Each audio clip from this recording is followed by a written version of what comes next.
और भक्तों के उद्धार के लिए, संत जन के उद्धार के लिए, साधु जन के उद्धार के लिए आता हूँ। जो साधता है, जो साधना में लगा पड़ा है, जो मेरे को याद करता है, मैं उसके लिए, भगत का उद्धार करने के लिए युगे युगे प्रगट होता हूँ, पर जन्मता नहीं हूँ। जैसे तुम माता के गर्भ में जन्म से ही अज्ञान से आए थे, मैं अज्ञान की वजह से नहीं आया हूँ, मैं तो ज्ञान स्वरूप होके आया हूँ, सुजाग होके आया हूँ आत्मा में। मैं अपने स्वरूप को सुजाग करके आया हूँ। सबके भूत प्राणियों का ईश्वर होके आता हूँ, सबके हृदय में बैठा हूँ, मेरे को ये ज्ञान है, पहचान है। ऐसे बाउंड ग्रेट होके आता हूँ।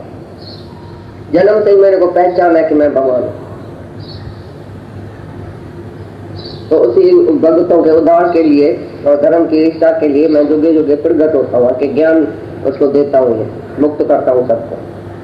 क्योंकि साधु पुरुषों का उद्धार करने के लिए और दूषित कर्म करने वालों का नाश करने के लिए तथा धर्म स्थापन करने के लिए युग युग में प्रकट होता हूँ। मेरा वह जन्म और कर्म दिव्य अर्थात अलौकिक है। इस प्रकार जो पुरुष तत्व से जानता है वह शरीर को त्याग कर फिर जन्म को नहीं प्राप्त होता है, किंतु मुझे ही प्राप्त होता है। तत्व से जगत सर्वशक्तिमान सच्चिदानंद घन परमात्मा अज अविनाशी और सर्वभूतों के परम गति तथा परम आश्रय हैं। वे केवल धर्म को स्थापन करने और संसार का उद्धार करने के लिए ही अपनी योग माया से सगुण होकर प्रकट होते हैं। इसलिए परमेश्वर के समान सुहृद प्रेमी और पतित पावन दूसरा कोई नहीं है। ऐसा समझकर जो पुरुष परमेश्वर का अनन्य प्रेम से निरंतर चिंतन करता है, वह आसक्ति रहित संसार में वर्तता है, वही उनको तत्व से जानते हैं। दिव्य मेरा कर्म दिव्य है। जो ऐसा मेरे को जीव का तू जानता है, तत्व सहित जानता है, वो जन्म मरण से छूट जाता है। मतलब मेरा कर्म दिव्य है, मेरा जन्म दिव्य है। समझो कोई जानता है तो वो कैसे जन्म मरण से छूट जाएगा? जो बोले भगवान का कर्म दिव्य है, भगवान का जन्म दिव्य है, समझो ऐसा जाना भी भगवान भाई भगवान है, क्या नहीं है, तो तुम कैसे तर जाएगा? लेकिन बोला तत्व से अपनी आत्मा से मेरे को जाना कि मैं भी आत्मा हूँ, सर्वत्र भगवान ही भगवान है, ऐसा करके जाना जिसने, मेरे को भी ईश्वर करके जाना। ये भगवान जो है वो प्रगट हुआ है, इसका कर्म दिव्य है, जन्म दिव्य है। जन्म दिव्य माना वो अजन्म है, अमर है, अविनाशी है, आत्मा है और भक्तों के उद्धार के लिए आया है, सबका सुहृद है, सबके हित के लिए ये प्रगट हुआ है। ऐसा करके जो मेरे को जानेगा, तत्व सहित जानेगा, वो जन्म मरण से छूट जाएगा। और कर्म दिव्य है, जो मेरा एक एक कर्म निष्काम है, इसके लिए जो मेरा कर्म देखेगा कि ये निष्काम ही है, इसका कर्म कोई खाते में ही नहीं है, ये कर्ता भाव में रहता है, ये हमारे हित के लिए कर्म करता है, हमारे लिए ही कर्म करता है, फायदे के लिए, वो निष्काम ही है, वो कर्म दिव्य है। जो मेरे को ऐसा जानता है, जो मेरा कर्म दिव्य जानता है, जन्म दिव्य जानता है, तत्व सहित माना अपने को भी ऐसा जानता है। तो जो भगवान है सो मैं हूँ, आत्मा सहित तत्व सहित जानता है, वो जन्म मरण से छूट जाता है। खाली मेरे को ऐसा ही जाना तो भी नहीं जानेगा, लेकिन तत्व सहित जानेगा, माना अपनी आत्मा को जान के पीछे मेरे को जाना, यह तत्व सहित जानना। अपनी आत्मा से मेरे को जानना, अपने को भी आत्मा समझना, तभी वो जन्म मरण से छूटेगा। ऐसे नहीं भगवान को जिसने जाना तो जन्म मरण से छूट गया। भगवान जैसा अपने को जानेगा, तत्व सहित जाने, तभी जन्म मरण से छूटा। समझ में आई बात? कितनी गुझी बात है।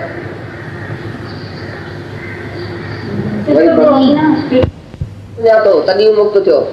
ये नगर को मुखे सुझावे पाने सुझाते ही कोन को बैठा छी। हां तिजा कर्म मंदिर गुरु तू चा नहीं तो भगवान है। मां मई केड़ा मां तजा कुछ कोन है, मुखे तजा अज्ञान है।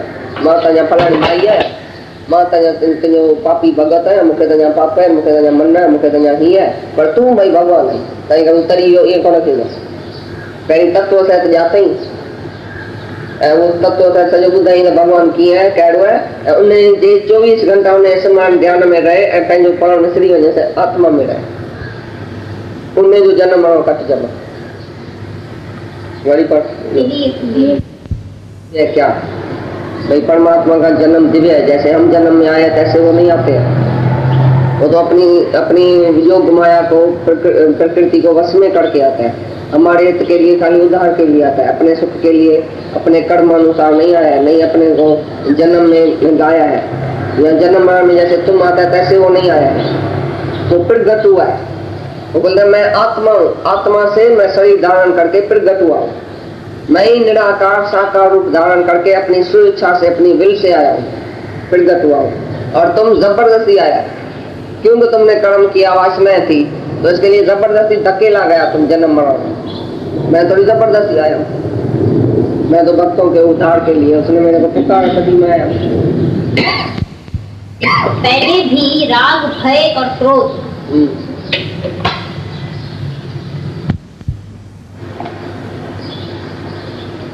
और हे अर्जुन, पहले भी राग, भय और क्रोध से रहित अनन्य भाव से मेरे में स्थिति वाले मेरे शरण हुए बहुत से पुरुष ज्ञान तप से पवित्र हुए मेरे स्वरूप को प्राप्त हो चुके। ज्ञान तपस्या है, शुरू तो करे ज्ञान नहीं मैं मत, पहले बोल रहे ज्ञान तप है भाई। इससे पहले भी जिसने ज्ञान रूपी तप किया है, ज्ञान की तपस्या से राग, भय और क्रोध को जीत दिया है, जो अपनी विकारों को जीता है वो तपस्वी है।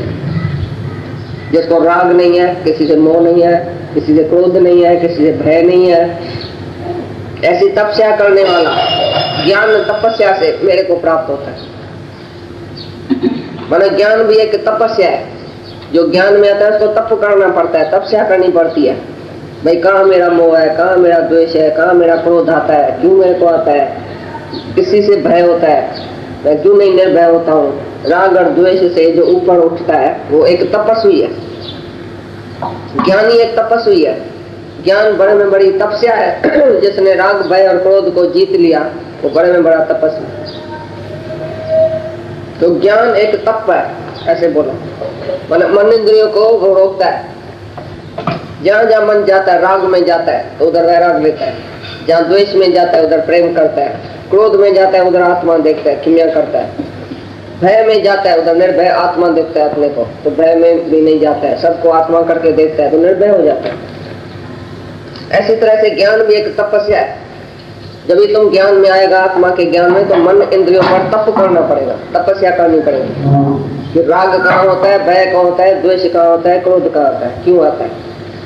तो जो ज्ञान रूपी तप करता है और इंद्रियों को रोकता है, मन को रोकता है, मन और इंद्रियों को वश में करता है, किसी के लिए भी राग या मोह या द्वेष नहीं रखता है, वो ज्ञान रूपी तप से मेरे को प्राप्त हुआ है।